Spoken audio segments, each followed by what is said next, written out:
para mim, ok? Perfeito. Senhoras deputadas e senhores deputados, presente o número regimental de senhoras deputadas e senhores deputados, sob a proteção de Deus, iniciamos os nossos trabalhos nessa sexta-feira, dia 14 de agosto. Esta presidência dispensa a leitura da ata da sessão anterior e recebe o expediente. Portanto, nesse momento ingressamos no pequeno expediente com os seguintes oradores inscritos. Primeira oradora, deputada Analice Fernandes. Deputado delegado Olim. Deputado Itamar Borges. Deputado Jorge Lula do Carmo. Deputado Alex de Madureira. Deputada Carla Morando. Deputada professora Bebel. Deputado Edi Lula Tato. Deputado Rodrigo Moraes. Deputada Letícia Aguiar. Deputado Teonílio Barba Lula. Deputado Carlos Gianazzi. Vossa Excelência tem um tempo regimental.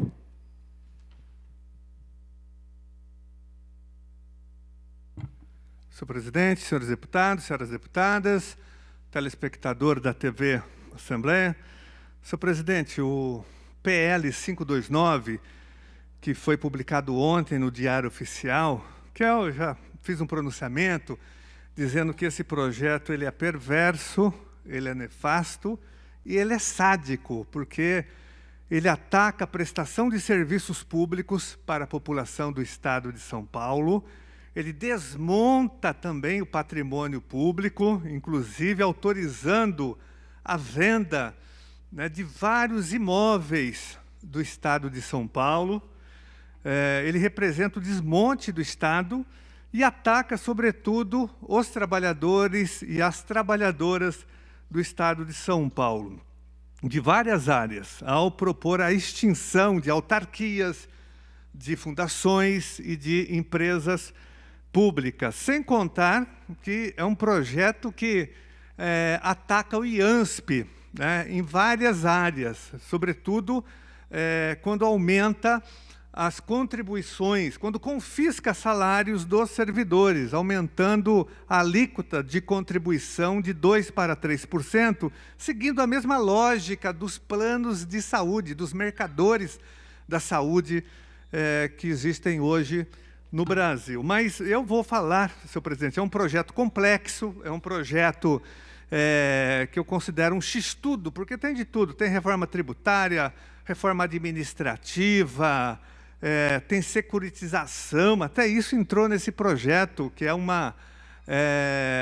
medida também extremamente perversa, né, que ataca o orçamento público do Estado de São Paulo. Mas entre tantas maldades, senhor presidente, uma das que mais acabaram me chamando a atenção foi justamente na justificativa, quando ele tenta aqui, no projeto de lei, no 529, justificar um programa de demissão involuntária, o antigo PDV, aquele programa de demissão voluntária. Então, nesse PDI, ele diz o seguinte, senhor presidente, ele faz um ataque frontal, aberto, né, e sem escrúpulos aos servidores aposentados. Olha o que diz a justificativa do projeto de lei do governo Dória sobre esses servidores.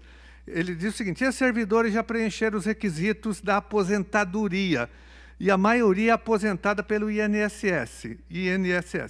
Embora continuem a exercer suas atividades profissionais, aí olha, ou fazem com dificuldade ou sem interesse, desestimulando os demais servidores que desempenham suas atividades na administração direta, indireta e autárquica. Senhor presidente, isso é um ataque jamais visto. Eu sei que o PSDB tem ódio mortal dos servidores públicos, faz parte do DNA do PSDB, a privataria, privatizar, desmontar o Estado, né, entregar tudo para o capital privado e atacar sistematicamente os trabalhadores, em especial os servidores, né, a retirada de direitos, de benefícios, faz parte do DNA, está na história do PSDB. Então, aqui ele faz um ataque frontal. O Dória já tinha feito isso no ano passado, em relação a uma manifestação que teve, acho que em São José dos Campos, Ele atacou os aposentados e agora ele escreve isso no projeto de lei, dizendo que esses aposentados que estão trabalhando, que são produtivos, que são sérios e competentes, são desqualificados aqui no projeto de lei. Mas, na verdade, o que está por detrás, senhor presidente, é a terceirização desses serviços. Olha o que ele diz ainda, continuando só para concluir essa parte, né? Olha só, esses servidores já preencheram os requisitos da aposentadoria. Não, aqui, desculpa, senhor presidente, não é aqui não, aqui, olha, até o cenário prescrito do PDI, não, o PDI atenderia aos interesses da administração, olha só, na medida em que incentivaria o desligamento desses servidores, possibilitando a renovação do quadro com aqueles que possuem ânimo de permanência. Olha que absurdo, senhor presidente. Na verdade, ele vai demitir esses servidores, aqui tem quase 6 mil servidores serão demitidos, serão afastados do Estado, e eles serão substituídos não por servidores aprovados em concursos públicos, mas sim por empresas terceirizadas, senhor presidente. Eu fico pensando isso no IANSP, que tem muitos servidores nessa situação, né, admitidos antes de 83. Vai ser um desastre total. Eles vão terceirizar tudo, senhor presidente. Esses servidores têm experiência, têm trajetória, têm conhecimento acumulado, que é muito importante para o Estado, sobretudo na área da saúde, na área da assistência. Eles serão todos dispensados e substituídos por trabalhadores terceirizados, para beneficiar empresas terceirizadas. É disso que se trata também o projeto. Mas voltarei à tribuna para continuar apresentando aqui as contradições e inconstitucionalidades do perverso projeto 529, que é o projeto de desmonte do Estado e de ataque aos servidores e aos serviços públicos do Estado de São Paulo. Muito obrigado, senhor presidente. Obrigado, deputado Janazzi. Próxima deputada, a senhora deputada Janaína Pascoal. Vossa Excelência tem um tempo regimental.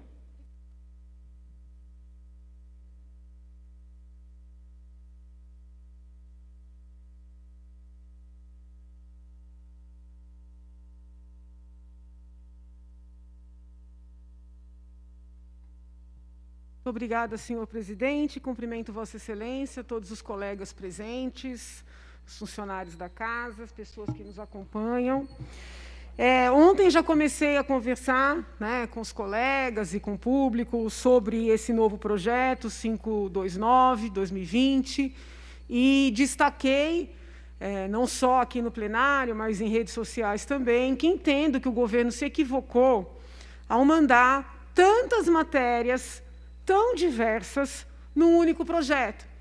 E que essa forma de legislar, em certa medida, acaba prejudicando o próprio governo, porque, por exemplo, existem pontos no projeto que eu gostaria de poder, vamos dizer assim, apoiar com veemência, como, por exemplo, a parte que prevê que a Procuradoria-Geral do Estado não precisará recorrer em situações em que a jurisprudência já está consolidada no sentido da decisão desconforme ao Estado. Todos nós sabemos, e quando do debate todo em torno das súmulas vinculantes, sempre que perguntada, eu trazia essa ponderação a público, que o que mais atravanca a justiça, não é o debate de causas individuais, não é a apresentação, por exemplo, de habeas corpus. O que mais atravanca a justiça é o fato da Fazenda, da União, ou seja, dos advogados públicos terem o dever de recorrer sempre que a decisão é desfavorável ao ente público. Então, esse projeto, nesta parte, ele é um projeto vanguardista.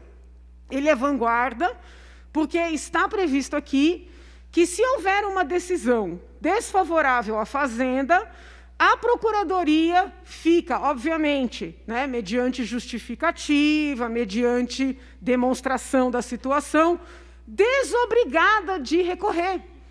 Isso é positivo, para à parte, é positivo para o Estado, é positivo para a segurança jurídica, porque esse débito poderá ser inscrito, no caso, né, de ter que inscrever uma parte do débito. Se houver algum tipo de conciliação, poderá ser cobrado, poderá ser negociado, que é uma outra abordagem aqui, um outro capítulo da lei, que vou tratar disso também. Isso é muito favorável ao sistema judiciário, né? Está já na imprensa que virá aqui para esta casa um pleito do Tribunal de Justiça de elevação de verba orçamentária. E esse debate está posto não só no Estado de São Paulo, em todos os estados da Federação, na União, e nós estamos numa situação de carência de recursos. Ora, quando vem um projeto, né, estabelecendo uma desobrigação de recorrer, isso tem impacto na necessidade do número de juízes, de número de funcionários, de número de desembargadores, né, de número de novas câmaras. Então, essa parte do projeto não só é muito boa, como é um bom exemplo para os outros estados da federação. Então, é difícil quando vem um projeto múltiplo, né, e assim, com capítulos tratando de temas tão diversos, porque eu adoraria defender esta parte.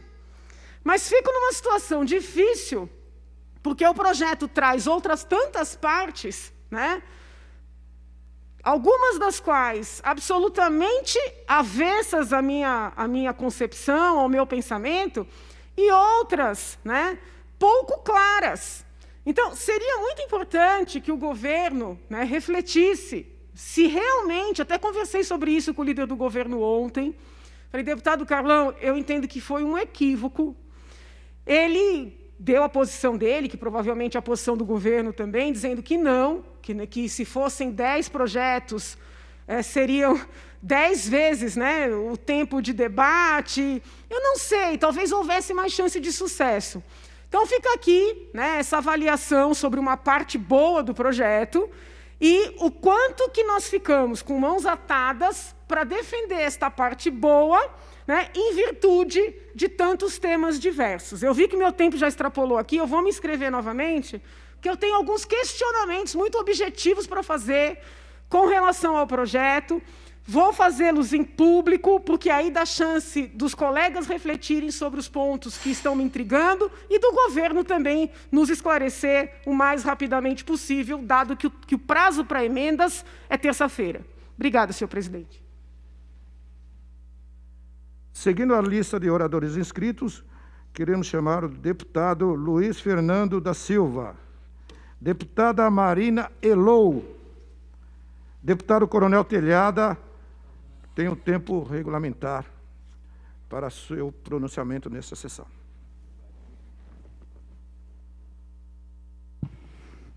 Prezados deputados e senhoras deputadas, deputado Tenente Nascimento, que preside essa sessão, a todos que nos assistem pela TV, pela rede Alesp, quero saudar aqui o cabo Armando, como sempre, saudando a nossa assessoria policial militar, e a Silvia, que está do lado dele ali, que também aqui é uma das meninas que cuidam da manutenção da casa. Obrigado, viu, Silvia? Agradeço a todos aí pelo trabalho de todos.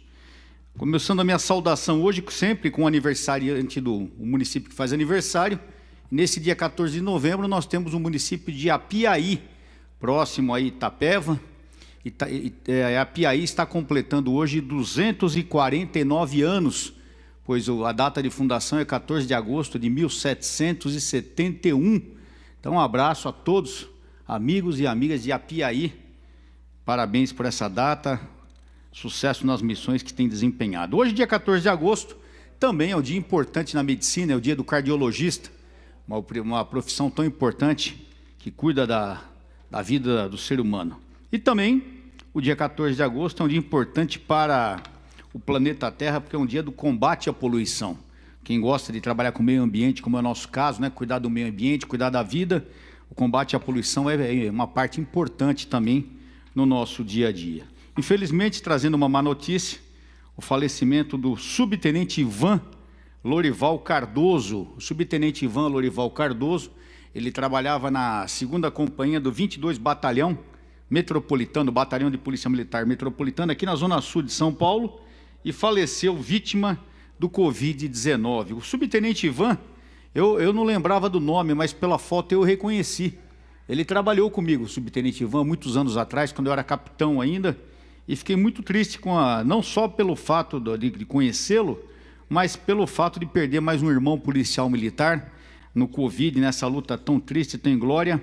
Ele estava internado no Hospital Cruz Azul, aqui em São Paulo, estava na Polícia Militar há mais de 27 anos, tinha 49 anos. Um abraço, sentimentos a toda a família do subtenente Ivan Lorival Cardoso, e um abraço também aos amigos e amigas do 22 Batalhão aqui na Zona Sul. Eu quero aqui também fazer aqui uma referência a alguns números da Polícia Militar no mês de julho, agora de 2020. Sempre é bom trazer esses números, porque algumas pessoas não conhecem o serviço. Quando a gente fala a questão de numeral de serviço, muitas pessoas até assustam, né? Só para vocês terem uma ideia, nesse mês de janeiro a julho, primeiro semestre agora aqui de 2020, foram atendidas mais de 11.800.000 ligações, chamadas 190, quase 12 milhões de ligações. Foram apreendidas 4.500 armas de fogo, 21.000 veículos foram recuperados, que eram produto de roubo e furto, 138 toneladas de drogas apreendidas, 74.000 pessoas presas no Nascimento. Apesar que eu tenho certeza que quase metade da audiência de custódia, que adora liberar ladrão, liberou, né? Então, 74.000 a polícia prendeu, não sei quanto a justiça pôs na rua. Mas é difícil, a polícia prende e a justiça põe na rua. Eu também queria falar aqui em referência a uma ocorrência da Polícia Militar, que as pessoas muitas vezes não conhecem, que é a apreensão ou prisão de pessoas que fazem tráfico de animais. Essa pessoa que foi presa, conhecida como Zé do Bode, ele trazia ao Brasil e revendia animais silvestres, cuja comercialização e manutenção em cativeiro é proibido. Foram apreendidos araras, macacos que usavam roupas e fraldas e outros animais silvestres. Foi uma operação conjunta entre a Polícia Militar e a Polícia Civil, que prendeu na quarta-feira, dia 12, esse cidadão chamado Zé do Bode. Vai ficar um bom tempo na cadeia para ele aprender como é que se faz, como é que se trata os animais. Com ele também foram presas 2 mulheres. É importante, porque muitas pessoas não sabem dessas prisões. Acham que a gente combate só bandido, assaltante de banco, assaltante de carro, pessoas armadas. Não. Esse tipo de crime é um crime muito grave que acontece, que é um crime contra o meio ambiente, contra os animais, e merece toda a nossa atenção, e nós estamos aqui atentos a esse tipo de problema também. E para encerrar aqui a minha intervenção de hoje, quero falar também do famigerado projeto 529/2020, que veio do governo, uma destruição para o serviço público no estado de São Paulo. De cara, 5.600 funcionários públicos serão prejudicados, desmonte de mais de 10 empresas, uma série de centros, de núcleos estão sendo simplesmente... Aliás, já estavam abandonados pelo governo, já estavam. A Janaína teve na FURP, não sei se o Janazzi teve, vocês estiveram lá comigo, eu estive lá também.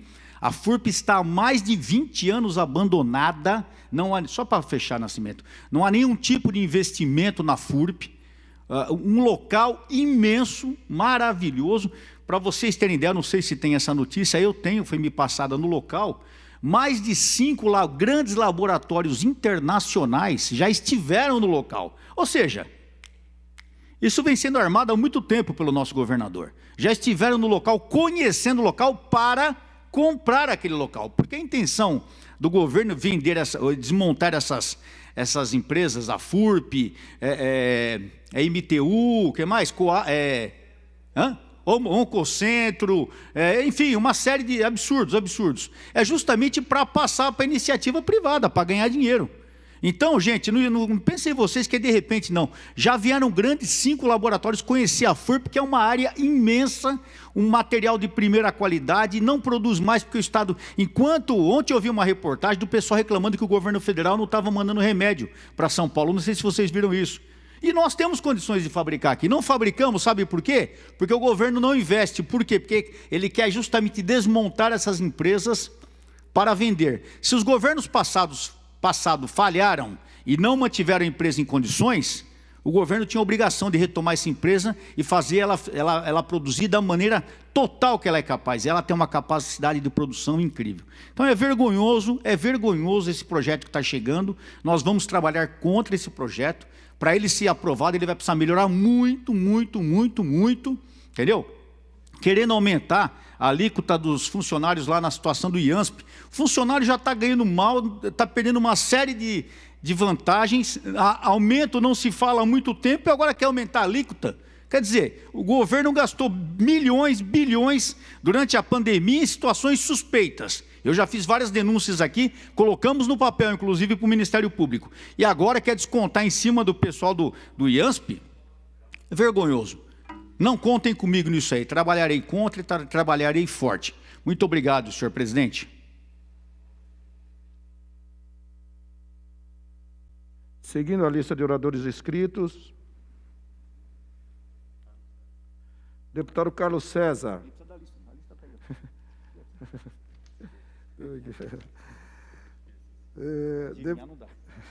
Deputado Carlos César, deputado Adalberto Freitas, deputado Gil Diniz, deputado Douglas Garcia, deputado Ed Thomas, deputada Adriana Borgo, deputado Major Meca, deputado Daniel José, deputada Marta Costa. Seguindo agora a lista complementar, deputado Coronel Nishikawa, deputado Jorge Wilson, xerife do consumidor. Eu quero, deputado Tenente Nascimento, quero passar aqui a presidência ao nobre deputado Coronel Telhada para o meu pronunciamento na tribuna.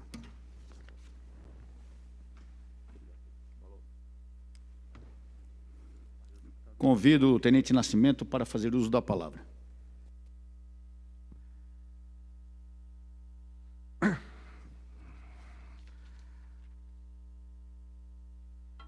Boa tarde a todos. Eu volto a essa tribuna para, mais uma vez, falar com vocês. Quero aqui cumprimentar o deputado Coronel Telhada, deputado Gil Diniz, deputada Janaína, nobres pares, deputado Janazzi, nosso querido amigo Armando, que nós chamamos carinhosamente, Cabo Armando, representando a Polícia Militar e todos os funcionários da Assembleia Legislativa. Eu venho aqui, presidente, fazer aqui um agradecimento, porque é muito bom isso, agradecer, gratidão.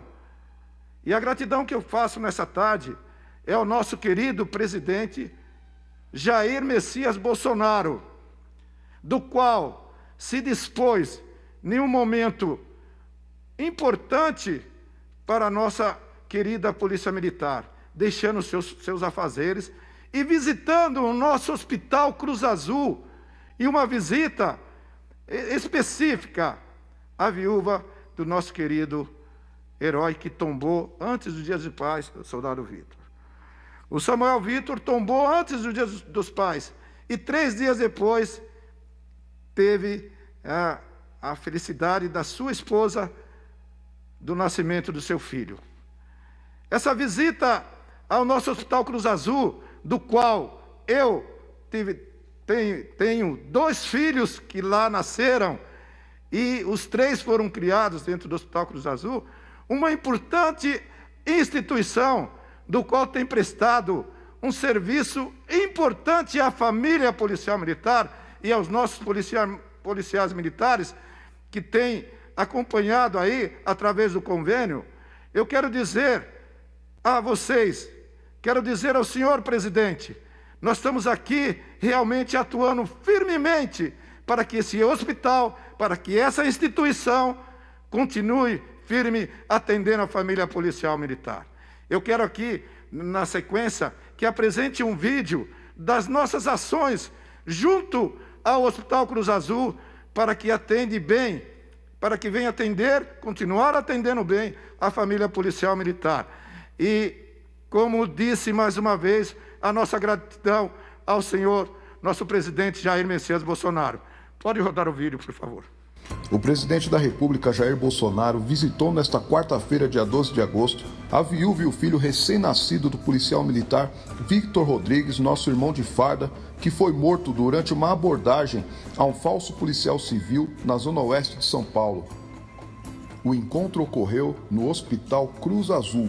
Esta importante entidade filantrópica, referência nas áreas de saúde e de educação, que tem atendido com excelência a família policial militar e a sociedade. O deputado Tenente Nascimento destinou R$800 mil em emendas parlamentares ao Hospital Cruz Azul. Recursos serão destinados a equipamentos para o Hospital Cruz Azul, que promove cuidados com os familiares de policiais militares. Alguns equipamentos importantes para o centro cirúrgico, para que fizéssemos exames mais aprimorados, exames mais difíceis. Então, nós encaminhamos isso logo, foi uma das primeiras emendas no nosso mandato que nós encaminhamos e tivemos sucesso, foi aprovada e também já estão comprando e adquirindo esse equipamento. A família policial militar, do qual eu faço parte. O comandante do policiamento da capital, Coronel Marcelo Vieira Salles, comentou sobre a importância do investimento para o hospital e também elogiou a Assembleia Legislativa e o trabalho do deputado Tenente Nascimento. Ninguém na força pública fica para trás. Ninguém. E aí, dentro desse espírito, o nosso deputado Nascimento, policial militar que é, sensível, e levou o projeto, as emendas que foram apresentadas, algumas que desfiguravam o projeto, ele segurou, outras que aperfeiçoavam, ele aceitou, e sempre falando conosco. Então, deputado Nascimento, deputado Tenente Nascimento, o que o senhor fez ficará para a história. Se hoje o senhor não apresentar mais nenhum projeto, e eu falo isso como comandante da Polícia Militar, se hoje o senhor não apresentar mais nenhum projeto, o senhor cumpriu sua obrigação conosco. O senhor cumpriu a sua obrigação de soldado da Força Pública. O senhor resgatou uma instituição que tinha um prejuízo de 3,5 milhões por mês. E o seu nome hoje entra para o panteão dos defensores da Polícia Militar. Muito obrigado. Nós estamos muito agradecidos com a Assembleia Legislativa do Estado de São Paulo, quando aprovou o projeto em que o deputado Tenente Nascimento foi o relator. Essa alteração da Lei 452 foi espetacular, não só para os policiais da ativa, mas para os da reserva, para as pensionistas. Então foi um avanço gigantesco, a possibilidade da coparticipação, a possibilidade daqueles policiais que no momento difícil, com aquele desconto, saíram da Cruz Azul e agora podem voltar, porque antigamente a lei não permitia, e aí eram ajuizadas ações no Poder Judiciário e a família policial ficava sem assistência. Então isso foi um grande avanço, uma possibilidade gigantesca. O que eu fiz foi simplesmente cumprir a lição. Nós tivemos lá 12 emendas em que praticamente destruiriam os projetos. Nós vimos que tínhamos policiais que entravam com ação, não tinha nem advogado, não tinha nem dinheiro para pagar advogado. Entrava com ação e feria uma ação correta, que é os contribuintes, aqueles beneficiários que eram contribuintes, que são contribuintes. Mas eles queriam voltar, porque a instituição Cruz Azul é um patrimônio da família policial militar. Para finalizar, presidente, eu queria apenas ressaltar que o Hospital Cruz Azul também atende o Sistema Único de Saúde, principalmente agora, nessa época do Covid, foi fundamental o Hospital Cruz Azul, e também agradecer aqui ao nosso superintendente, Coronel Nelson Guilharducci, que recebeu o nosso presidente nesta visita, e temos hoje, quero convidar a todos, que tenhamos hoje, a TV Alesp vai apresentar, né, um relatório do nosso Hospital Cruz Azul, uma entrevista que nós vamos ter hoje, Coronel Guilharducci, às 22h30. Então é importante você participar e ver a atuação do nosso hospital, dessa entidade tão abençoada que é o Hospital Cruz Azul. Desejo a todos saúde e uma bênção a todos vocês. Muito obrigado, senhor presidente. Obrigado, Tenente Nascimento. Próximo deputado é o deputado Gil Diniz. Vossa Excelência tem o tempo regimental. Solicito à nossa assessoria que as notas taquigráficas do pronunciamento do Tenente Nascimento sejam encaminhados ao senhor diretor da Cruz Azul de São Paulo, mais a quem? E também ao gabinete do senhor presidente da República. Muito obrigado à nossa assessoria, deputado Gil Diniz. Muito obrigado, senhor presidente. Boa tarde a todos os deputados presentes aqui no Pequeno Expediente, deputado Janaína Pascoal, deputado Carlos Gianazzi, deputado Telhada, deputado Nascimento, nossa assessoria, nossos policiais militares, quem nos assiste pela Rede Alesp. Subo na tribuna, presidente, nessa tarde, para ler aqui uma matéria que saiu agora há pouco no Senso Comum. Essa matéria fala sobre um rapaz que usa o pseudônimo de Luciano Ayan. É Carlos Afonso, se eu não me engano, o nome dele, deve estar aqui na matéria, Carlos Afonso. Ele foi preso, ele é ligado ao Movimento Brasil Livre e foi preso aí numa operação dias atrás. Segundo o Senso em Comum, MP pede investigação de Luciano Ayan por possível posse de pornografia infantil. Ministério Público pede esclarecimentos de Carlos Afonso, vulgo Luciano Ayan, por incontáveis fotos e vídeos pornográficos que podem ser de menores de idade. Luciano Ayan é peça-chave no inquérito de fake news da CPMI, das fake news lá em Brasília. Ele que montou ali os dossiês para Frota, Joyce Halseman, já fez live com a Lídice da Mata, com o Ângelo Coronel, e ele se orgulha, né? Se você olhar lá no Twitter dele, ele se orgulha muito disso. Segue aqui a reportagem.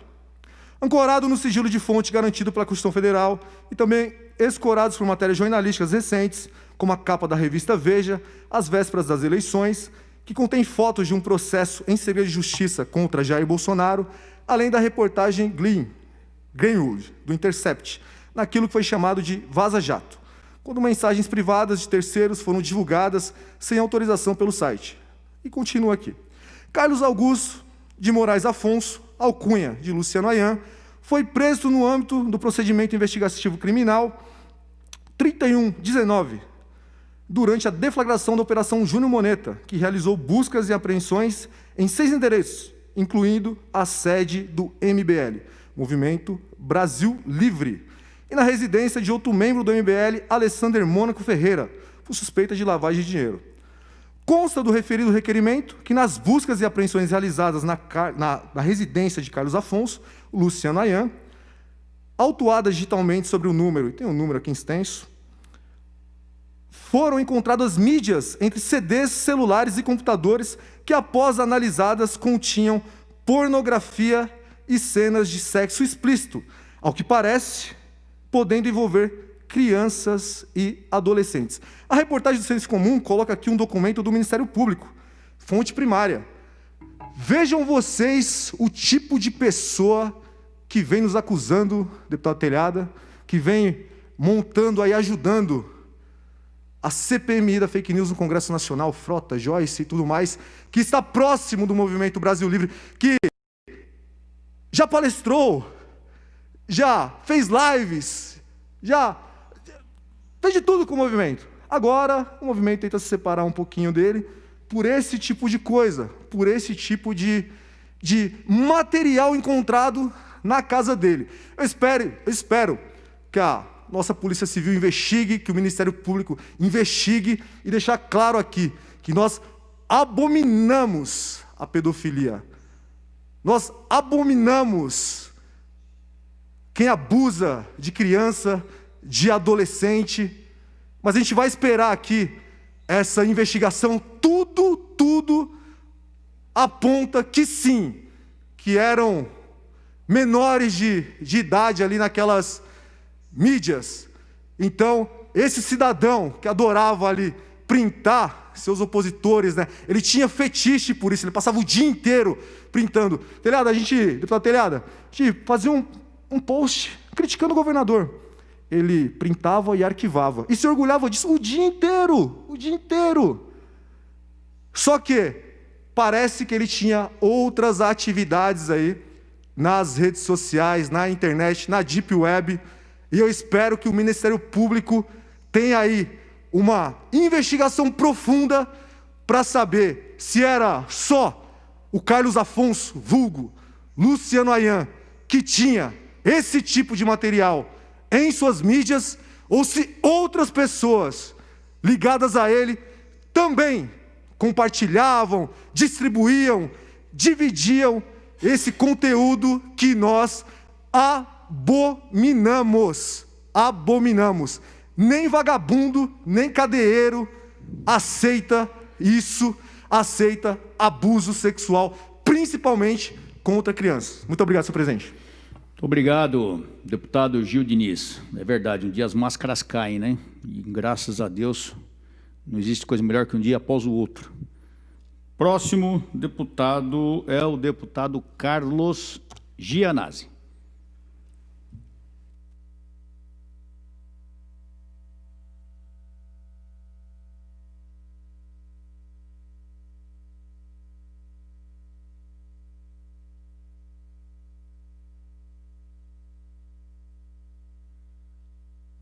Senhor presidente, de volta a esta tribuna, gostaria de continuar aqui denunciando as perversidades do PL 529, que é o projeto do desmonte do Estado, é o projeto da privataria tucana, é o projeto de ataque aos servidores, aos aposentados, que ainda estão trabalhando na gestão pública. Senhor presidente, uma das justificativas, talvez seja, inclusive, a principal justificativa do PL 529, do governo Dória, é em relação ao ajuste fiscal. O governo alega, né, que haverá um déficit para o ano que vem de aproximadamente 10 bilhões de reais, que é o mesmo valor que ele utilizou para fazer a famigerada reforma da Previdência, que foi aprovada, infelizmente, pela Assembleia Legislativa, que, na prática, representou um confisco salarial e o confisco de direitos previdenciários. Agora, o governo utiliza praticamente quase que o mesmo valor, de 10 bilhões, para justificar esse arroxo, esse desmonte do Estado e esse confisco também salarial, e a promoção da demissão em massa de trabalhadores e trabalhadoras no estado de São Paulo. Agora, é engraçado porque o governo fala que tem que fazer um ajuste fiscal, né, para economizar, para recuperar ou economizar 10 bilhões de reais. E ele faz o quê? Ele ataca os servidores, ataca os aposentados, ataca o patrimônio público, promovendo a entrega desse patrimônio para a iniciativa privada. Ele extingue várias empresas, autarquias e fundações públicas estratégicas para o Estado de São Paulo, sobretudo na área da saúde, a FURP, a Fábrica do Remédio Popular, o Oncocentro, que é uma organização, uma fundação extremamente importante na área do combate ao câncer, da pesquisa nessa área do câncer, na produção de próteses para as pessoas sem condições financeiras que fizeram cirurgias na cabeça. Nós já fizemos várias explanações sobre a importância do Oncocentro, o ataque ao IANSP. Mas, senhor presidente, em nenhum momento o governo se predispõe a, por exemplo, cobrar a dívida ativa do Estado de São Paulo. Se ele está tão preocupado assim em fazer ajuste fiscal, por que ele não ataca, né, não investe na cobrança da dívida ativa do Estado, que já passa de 340 bilhões de reais? Nós temos aqui, eu tenho apresentado a lista dos grandes devedores do erário público do Estado de São Paulo. Só a Telefônica, ela deve 3 bilhões e 400 milhões de reais para o Estado de São Paulo. Ela sonegou, isso aqui é dívida ativa do Estado de São Paulo. Ela já recorreu em todas as instâncias e perdeu. Ela tem que pagar exatamente 3 bilhões e 400 milhões de reais. A Sadia deve 1 bilhão e 600 milhões de reais. Pão de Açúcar deve 3 bilhões e 300 milhões de reais, senhor presidente. A TIM deve ao erário público 2 bilhões e 600 milhões de reais. A Claro, aqui, olha, 700 milhões de dívida com o erário público. E assim vai, várias empresas frigoríficas devendo. Eu tenho aqui, essa é a lista da Secretaria da Fazenda, inclusive, é uma lista pública. Qualquer pessoa tem acesso a ela, não estou inventando, que tem os maiores devedores. Só se eu pegar aqui 3 ou 4 empresas, senhor presidente, já dá esse valor, somando dá o valor de 3 bilhões de reais. Agora, pasme, Vossa Excelência, deputado Telhada, que muitas dessas empresas têm isenções fiscais. Além de serem caloteiras do erário público, de estarem devendo bilhões de reais, ainda são beneficiadas com a famosa isenção fiscal do ICMS. Então, e o governo fala aqui pouco, fala que vai fazer uma reestruturação só de 20% das isenções fiscais, mas não deixa claro exatamente, né, onde que ele vai mexer. É algo muito obscuro no projeto de lei. Então, o que eu quero denunciar aqui é que não tem nada de ajuste fiscal. O ajuste fiscal aqui significa um ataque, né, aos servidores, às instituições públicas, ele está, na verdade, desmontando o Estado, o ITESP, CDHU, a FURP, o Oncocentro, a SUSEM, que é a Superintendência de Combate às Endemias. Em plena pandemia, o governador Dória vai extinguir a SUSEM, a Superintendência de Combate às Endemias, senhor presidente.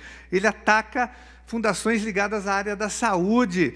É um absurdo total isso. Então, não tem nada, o ajuste fiscal aqui, se quisesse fazer ajuste fiscal, estaria cobrando as dívidas bilionárias, senhor presidente. Olha aqui a Sadia, 1 bilhão e 600 milhões de reais. A Telefônica, a Vivo Telefônica, 3 bilhões de reais. Então, é mentira, não tem ajuste fiscal. O ajuste fiscal, na verdade, é contra o povo, é contra o patrimônio público e contra os trabalhadores. Então, nós vamos denunciar exaustivamente que esse PL 529 é uma farsa, né? Ele está aproveitando, Dória, para passar a boiada, como disse o Ricardo Salles, que vamos passar a boiada durante a pandemia, que a imprensa está distraída, só falando de pandemia, para continuar desmatando o Brasil e atacando o meio ambiente. Em outras palavras, era isso que ele estava dizendo naquela famigerada reunião em Brasília, senhor presidente. Aqui o Dória está fazendo o mesmo, está passando a boiada e atacando o patrimônio público, os serviços públicos e os servidores, né? Paulo Guedes deve estar morrendo de inveja do Dória, né? Porque nem o Paulo Guedes conseguiu colocar essa política. Ele tenta, mas não, tem dificuldades. Agora o Dória já está passando a boiada aqui em São Paulo contra os 45 milhões de habitantes do Estado. Muito obrigado, senhor presidente. Obrigado, deputado. Próxima deputada é a deputada Janaína Pascoal. Fará uso da palavra?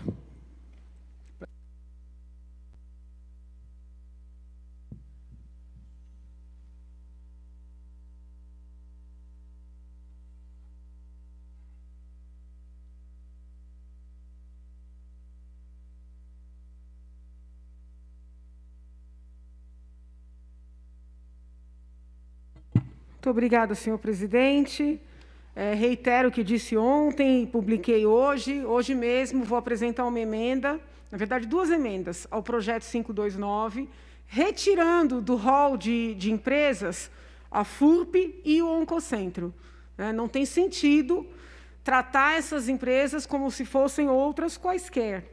Com relação ao Oncocentro, até para pedir o apoio dos colegas a essas minhas emendas, eu queria destacar que o projeto diz que o trabalho hoje feito no Oncocentro vai ser absorvido pelo ICESP, né, que é o Instituto do Câncer do Estado de São Paulo.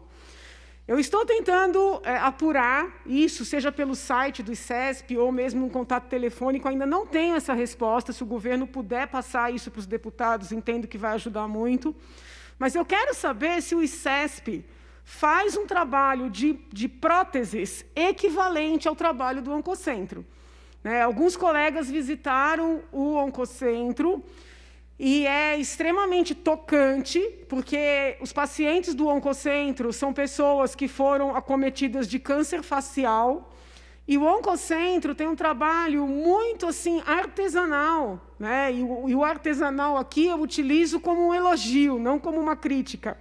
Um trabalho muito artesanal de preparo de próteses faciais. Então, quando eu fui fazer a visita, literalmente as pessoas retiram a face. Tem próteses que são assim, praticamente da face inteira. Prótese de olho, prótese de nariz. Então, assim, falar genericamente, né, que as atividades do Oncocentro serão absorvidas pelo ICESP não satisfaz, né, não faz frente às minhas preocupações. Eu quero saber objetivamente onde serão feitas essas próteses. Então, assim, essas emendas entram hoje, né, eu peço o apoio dos colegas a essas emendas, e já falei para o líder do governo que retirar FURP e Oncocentro, para mim, é uma questão até de honra e de palavra, né? Porque eu dei a minha palavra, o ano passado visitei os 2 estabelecimentos, fui participar do abraço ao Oncocentro, recebi as equipes aqui. Então, eu acho que a gente tem que separar um pouco as discussões.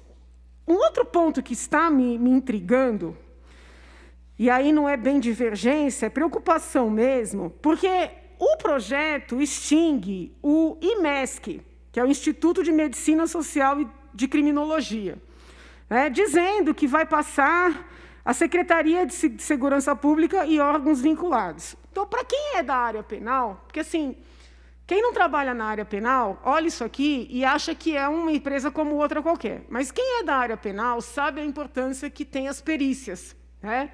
Então, nós temos o IC, né, que é o Instituto de Criminalística, vinculado à Polícia Técnico-Científica, e nós temos o IMESC. O IC faz as perícias criminalísticas. Então, vamos supor, houve lá um homicídio, alguém disparou a arma de fogo. O IC vai verificar o roteiro do projétil, vai fazer análise de pólvora no local, se eventualmente houver alguma matéria química, né, os peritos vão analisar. O IMESC faz todos os laudos médicos, né, todos os laudos biológicos. Então, são profissionais com formação muito diferente. Então, assim, dizer genericamente que a Secretaria de Segurança Pública vai abraçar o trabalho do IMESC não é suficiente, porque é um trabalho... E vejam, os senhores, que eu não estou debatendo aqui se pessoas serão demitidas, se nós causaremos desemprego. Eu não estou falando disso, muito embora sejam aspectos importantes a se debater. Eu estou falando do mérito. Quando houver um homicídio, quando houver um estupro, quem é que vai fazer esses laudos? Eu não posso votar para extinguir o IMESC sem uma resposta objetiva a essa pergunta. Então, quando a gente busca o governo, busca o líder do governo fazendo essas perguntas, nós não estamos fazendo isso para obstruir, para fazer oposição por oposição, né? Até porque esse não é o meu perfil. É que eu preciso saber, sobretudo eu que sempre trabalhei na área, né? E muitas vezes um laudo, seja do Instituto de Criminalística, seja do IMESC, ele resolve, né, uma situação. O IMESC faz os laudos todos, só para fechar, senhor presidente, das ações na seara da família, né? Então, se você tem, por exemplo, uma disputa de guarda sobre uma criança, né, eventualmente uma acusação de um abuso sexual ali no meio daquela discussão familiar, são os psicólogos do IMESC, né, que vão ouvir aquela criança, que vão participar do processo. Então, assim, eles têm uma participação muito intensa nos processos judiciais, onde é necessário um conhecimento, nos quais sejam necessários conhecimentos especializados. Então, a gente não pode extinguir sem saber como é que vai ficar. E vão além. O IMESC sequer dá conta da demanda, né? Se ele não dá conta da demanda, quem é que vai abraçar esse trabalho todo? Então, assim, são perguntas técnicas. Por isso que eu pedi ontem para o líder do governo que ele traga esse pessoal para conversar conosco com respostas objetivas. Não adianta vir aqui dizer que tem que enxugar a máquina, que tem que fazer economia, que os gastos... Ok, isso tudo é verdade. Eu concordo com isso tudo aí. Mas eu tenho que ter responsabilidade. Como é que eu vou extinguir órgãos sem saber quem é que vai fazer o trabalho deles? Né? Obrigada, senhor presidente. Muito obrigado, senhora deputada Janaína Pascoal. Próximo deputado é o coronel Telhada, eu não farei uso da palavra. Então, novamente, o deputado Carlos Gianazzi.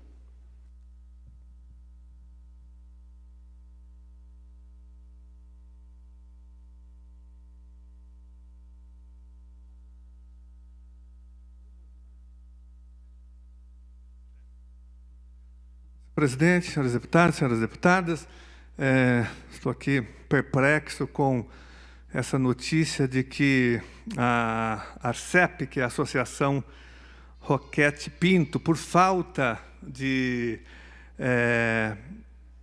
recursos que seriam transferidos pelo governo federal, pelo Ministério do Turismo, está dispensando mais de 40 funcionários, sobretudo funcionários especializados na manutenção do arquivo da Cinemateca Brasileira, que fica aqui perto, inclusive, da Assembleia Legislativa. A Cinemateca Brasileira é um patrimônio do Brasil, né? A identidade do Brasil passa necessariamente pelos arquivos existentes dentro da Cinemateca. Ali nós temos um tesouro, um verdadeiro paraíso de imagens do Brasil, dos últimos 100 anos da identidade do Brasil. Nós temos toda a produção cinematográfica lá dentro, da Vera Cruz, da Atlântida, do Cinema Novo, de Glauber Rocha.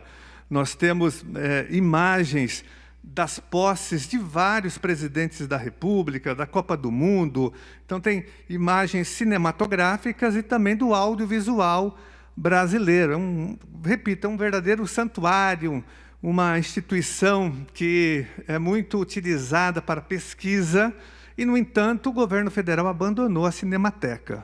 A Cinemateca está totalmente abandonada e eu estive lá, inclusive, no dia 7, eu fiquei horrorizado porque um secretário, me parece que adjunto da Secretaria de Cultura, do Audiovisual, entrou na Cinemateca com a Polícia Federal, com um aparato, né, de policiais federais armados dentro da Cinemateca do Brasil. Acho que nem na ditadura militar houve isso. Nós tentamos uma negociação no sentido de que a Secretaria, pelo menos, recontratasse esses servidores, que têm know-how, que têm trajetória, que têm experiência na manutenção e, sobretudo, na preservação daquele material, que é um material delicado, um material que não é para qualquer pessoa mexer, tem que ter especialização para a conservação e a manutenção daqueles rolos de filmes, né, que é um material de autocombustão. Se não houver o cuidado necessário, se não houver uma refrigeração, aquilo pode ser incendiado a qualquer momento. Mesmo assim, senhor presidente, não houve o acatamento, eles não acataram esse apelo feito pelos cineastas, pelo movimento organizado, por parlamentares presentes, inclusive vereadores. Eu estive presente nesse episódio, e agora saiu ontem uma nota, né, na imprensa dizendo que, como a Roquete Pinto não tem mais recursos, o governo federal não repassou os recursos, esses servidores estão sendo demitidos, sem que haja a recontratação dos mesmos ou a contratação de outros servidores. Ou seja, o material vai ficar ali abandonado, sem os cuidados necessários. Ou seja, o governo federal está cometendo crime de responsabilidade, improbidade administrativa com o patrimônio cultural, senhor presidente, do Brasil. E isso está na Constituição Federal. É responsabilidade do governo federal a preservação e a manutenção do nosso patrimônio histórico e cultural. E a Cinemateca Brasileira representa esse patrimônio. Então, eu já ingressei com uma representação, inclusive, no Ministério Público Federal. O Ministério Público Federal recepcionou a minha representação e entrou com ação civil pública contra o governo federal. A questão está judicializada, mas, mesmo assim, o governo está insensível. Na verdade, senhor presidente, É um governo contra a cultura, contra a educação, contra a pesquisa, contra a ciência, né? É o governo contra o livro, que quer. O Paulo Guedes disse que vai taxar agora os livros, não vai taxar as grandes fortunas, mas vai taxar os livros. Então, também está no DNA desse governo atacar, sobretudo, o cinema, o audiovisual. Então, me parece que o governo não tem nenhum interesse em fazer nenhum tipo de investimento na Cinemateca. Mas o Ministério Público entrou com ação civil pública contra esse abandono e espero que a Justiça faça uma intervenção imediata e rápida, porque, caso contrário, nós vamos perder todo esse santuário, a identidade do Brasil, a história do Brasil estará comprometida, né, se ocorrer um incêndio ou a decomposição desse material da Cinemateca Brasileira, senhor presidente. Então, aqui é lamentável, execrável esse comportamento do governo Bolsonaro com o nosso patrimônio cultural e histórico. Muito obrigado, senhor presidente. Havendo acordo entre as lideranças... Pela ordem, presidente. Eu solicito o levantamento dessa sessão, mas acho que o deputado Gil Diniz vai fazer uma intervenção. Perfeitamente. Anotada a vossa solicitação, senhor deputado. Depois não, deputado Gil Diniz. Presidente, uma breve comunicação. Regimental, prossiga. Eu falei com Vossa Excelência, agradeço. Eu ia passar o vídeo, passo na semana vontade, que vem. Fica à vontade. Mas só para também colocar aqui, né, uma matéria, vários jornais falaram aqui hoje sobre popularidade de Bolsonaro é maior desde o início do mandato, diz pesquisa. Olha, eu não sou muito afeito à pesquisa, acredito que muitas são falhas e eles conseguem ali inverter muitos números. Mas nós sempre estamos nas ruas, vemos aí as manifestações populares. Como eu disse, essa semana estive com o presidente na base aérea em Guarulhos, quando ele mandou a missão humanitária para o Líbano. Depois estivemos no Cruz Azul, na maternidade, que o deputado Nascimento falou, né, visitando a viúva, o seu bebê ali, filho do herói policial militar que faleceu em combate no último final de semana. E nós vemos as manifestações de carinho e de apoio ao presidente Bolsonaro, que nenhuma pesquisa consegue refletir isso. Anteontem, essa missão que eu falei aqui. Ontem, no Pará. Se vocês olharem os vídeos do Pará, da recepção que o presidente teve lá, do povo paraense, sensacional. Hoje o presidente foi ao Rio de Janeiro, inauguração de um colégio cívico-militar. A população clama, deputado Coronel Telhada, por colégios cívicos militares. Foi na passagem de comando militar do leste, não precisava ter ido, mas foi visitar a sede do BOP. Chegou lá, deu a palavra ao sargento Max, que trabalha na segurança pessoal do presidente, era um sargento de polícia militar do Rio de Janeiro, que combateu o crime no BOP. Chamou lá, deu a palavra para ele. Então a tropa percebe isso, e a população vem percebendo isso. Então não adianta não só vir aqui à tribuna, tentar jogar contra, ou então o governador, né, que gosta aí de criticar tanto o governo federal, tenta sabotar o governo federal, convidou o Paulo Guedes a se retirar do governo, para minar o governo. Olha aqui, que mesquinhez. Mas a população está sabendo reconhecer, o trabalho tem sido árduo de vários ministros, como Paulo Guedes, como o ministro Tarcísio, que vem fazendo um baita de um trabalho, ministro da Saúde, né, que dizem que é interino, deputada Janaína, vem se esforçando também, na medida ali das suas possibilidades, para enfrentar o Covid-19, vem sendo criticado também, mas está trabalhando e trabalhando muito. O resultado está aí. E ninguém consegue entender, e a imprensa hoje está perplexa, como que o Bolsonaro cresceu a popularidade.